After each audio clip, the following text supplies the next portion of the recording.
one more thing, too, I must say about Jersey. How many of you are fans? Every time you see that place over there, is it on Route 46 or is it on Route 20? I forget now. I think it's on 20. That great big, fantastically ugly, unbelievably wild-looking building that's shaped like a ship. It's on 22, huh? Well, every time I pass that place, I get a little excited when I approach it, and I get a little sadder when I leave it.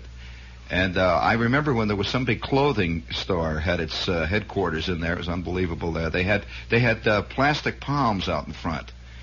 Do you remember that? They had plastic palms, and they said that they served papaya juice back in the ready-to-wear men's jockey short department.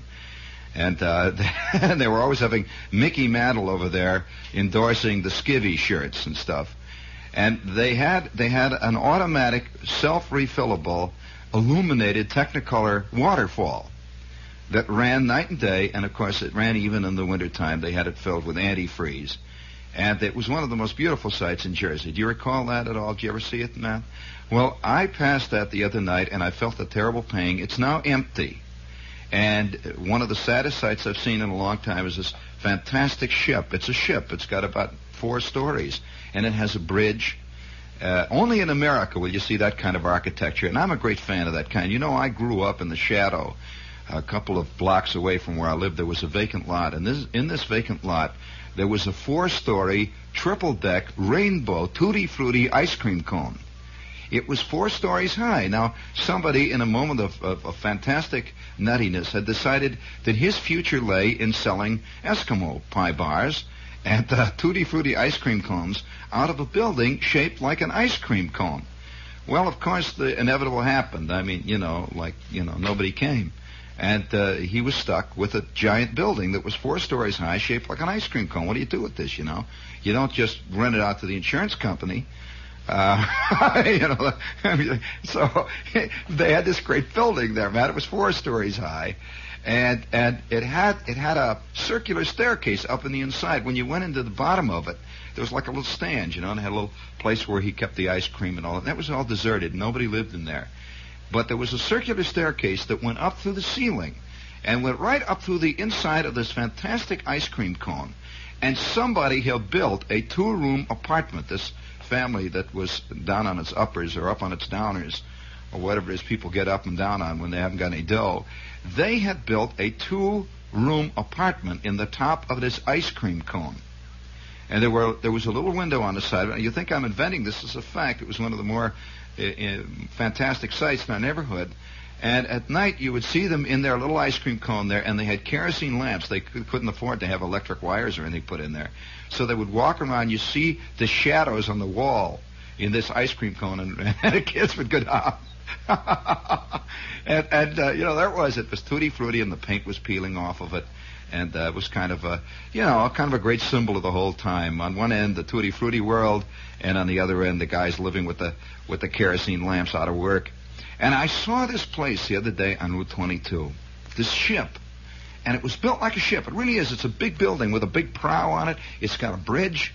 It's got a fantail on the back, and it's got a flagpole up, the whole thing. It's got windows all around the side. It's got a big anchor painted on the side of it. And there's a gigantic sign that says, "For sale." And then it also says underneath it, "Or for rent, inquire." And I drove past it, and I said, what a great idea to rent this as a pad.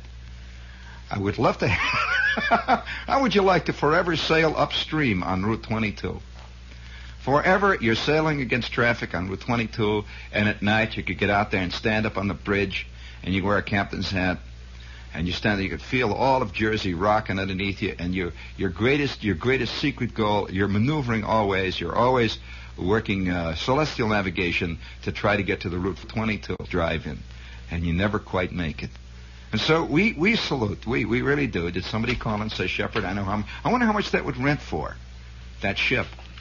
Can't you imagine me inviting Mr. Leader to come to my pad? Mr. Smith come to pad, and he said, where do you live? And I said, I've got this big 400-room place. It's fantastic. It's a great big place. It's over there, and it's a very hip, modern architecture.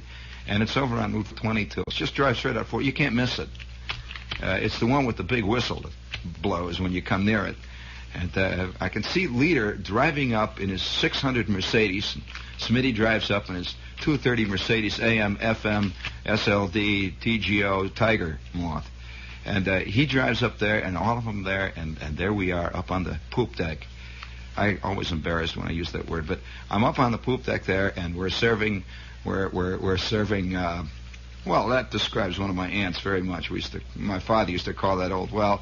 Anyway, we live up there on the poop deck there, and I'm serving the martinis. And I come reeling out, and I say to Smitty, I knew it would happen eventually. My entire cocktail party crowd is in mutiny, and run for your life.